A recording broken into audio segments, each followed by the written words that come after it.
Hello everyone, আসসালামু আলাইকুম। আজকে আমি আপনাদেরকে দেখাবো লইটা শুটকি ভুনা কিভাবে করে। এটা অনেক টেস্টি হয়, আমি করে দেখেছি এবং খেয়ে দেখেছি, খুবই মজাদার হয়। তো চলুন আমরা শুরু করি। প্রথমে আমাদের কি করতে হবে, হালকা একটু গরম পানি করে নিতে হবে। এই পানিটা কিন্তু হালকা গরম, যেটা আমি হাত দিয়ে ধরতে পারবো। তো ওই হালকা গরম পানিতে শুটকিগুলোকে খুব ভালোভাবে ভিজিয়ে রাখতে হবে এবং ছোট ছোট করে কেটে নিতে হবে। ছোট ছোট করে কেটে নিলে কি হবে, রান্নাটা খুব ভালোই হবে এবং মজা হবে। সো এরপরে মশলাটা রেডি করে নিতে হবে। প্রথমে পেঁয়াজ ভেজে নিতে হবে, একটু বেশি করে পেঁয়াজ দিলে ভালো হয়, তাহলে মশলাটা একটু গ্রেভিটা আর কি ভালো হবে। তো মশলাটা যখন বাদামি কালার হয়ে যাবে ভাজতে ভাজতে, তখন আমি এর মধ্যে দিয়ে দিব একটু পানি, যাতে পেঁয়াজটা একদম পুড়ে না যায়। সো পানি দেওয়ার পর এটাকে আমি আবার একটু নেড়েচেড়ে দিচ্ছি। নেড়েচেড়ে দেওয়ার পরে এর মধ্যে আমি এক এক করে গুঁড়ো মশলাগুলো অ্যাড করব। তো আমি দেখছেন হলুদের গুঁড়ো দিয়ে দিয়েছি 1.5 চামচের মতো। এরপর আমি দিয়ে নিচ্ছি মরিচের গুঁড়ো। মরিচের গুঁড়ো ঝাল যেভাবে যে যেমন খায় ওভাবে করে দিয়ে নেবেন। আমি একটু ঝাল কম খাই, তাই অল্প দিয়েছি। এরপরে আমি জিরার গুঁড়ো দিয়ে দিলাম, ভাজা জিরার গুঁড়ো। এটা দিয়ে একটু ভালোভাবে নেড়েচেড়ে এটাকে মিক্স করে নিতে হবে। এই তো মিক্স করা হয়ে যাচ্ছে। এই মশলাটাকে কিন্তু একটু একটু পানি মিশিয়ে কয়েকবারই ভুনা করে নিতে হবে। তো আমি ভুনা করে নিয়েছি। এখন আমি এর মধ্যে দিয়ে দিয়েছি 2টা টমেটো। বড় টমেটো হলে একটা দিলেই যথেষ্ট, আর যদি ছোট টমেটো হয় তাহলে 2টা টমেটো দিয়ে নেবেন। টমেটো দিলে কি হবে, কালারটা খুব ভালো আসবে মশলার, আর হচ্ছে গিয়ে ভালো লাগবে খেতে। এরপরে স্বাদ মতো লবণ দিয়ে নিব। তারপর আবারও একটু মশলাটাকে নেড়ে চেড়ে কিছুক্ষণের জন্য ভুনা করে নেব। এরপরে আমি রসুন বাটা দিতে ভুলে গিয়েছিলাম, আমি একটু রসুন বাটা দিয়ে নিচ্ছি।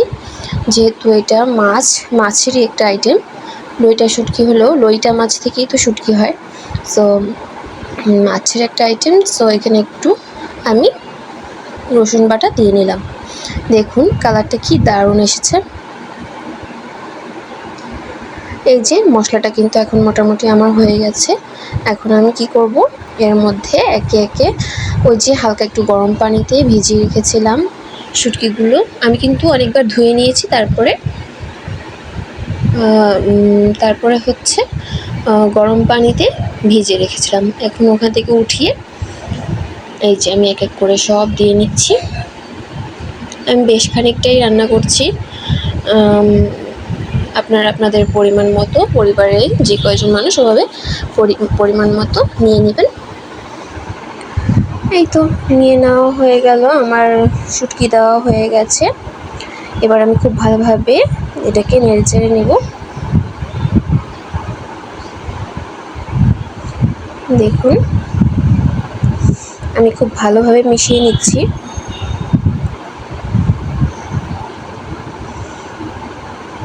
এরপরে এটাকে আমি ঢাকা দিয়ে আরও কিছুক্ষণ রান্না করে নেব। দেন এটার মধ্যে আমি অল্প একটু পানি অ্যাড করব, কিন্তু সেটা পরে অবশ্যই আগে আপনারা এই মশলাটার মধ্যে মাছটাকে একটু ভুনা করে নেবেন। এই দেখুন আমি কিছুটা ভুনা করে নেওয়ার পর এখন আমি সামান্য পরিমাণে পানি দিব, যাতে করে মাছটা ভালোভাবে সিদ্ধ হয়ে যায়। যদিও এটা সিদ্ধ হয়েই গেছে মোটামুটি, তারপর আমি একটু পানি দিয়ে আবার আরেকটু সিদ্ধ করে নেব। দেখুন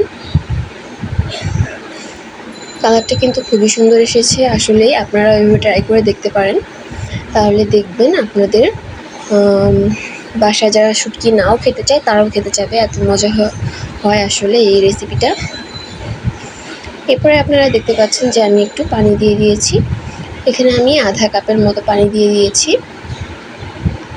দিয়ে একটু ভালোভাবে নেড়ে চেড়ে এরপর আমি এটা আবারও একটু ঢেকে রান্না করব।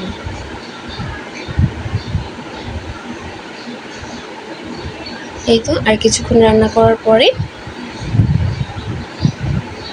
আমি এখন উঠিয়ে দেখছি কি অবস্থা। দেখুন শুটকিটা কিন্তু প্রায় হয়ে গেছে, না, মোটামুটি হয়েই গেছে। একটু যখন ঝোলটা একটু টানবে তখন আমি এটাকে নামিয়ে নেব। কেউ কেউ এটাকে মাখা মাখাও নামাতে পারেন বা একদম শুকিয়েও ফেলতে পারেন, সেটাও খুবই ভালো লাগবে। যে যেমনটা খান তারা সেভাবে করে নেবেন, এটাতেই ভালো হবে। তো এই যে শুটকি রান্না হয়ে গেছে, সবাই ট্রাই করবেন আশা করি। আসসালামু আলাইকুম।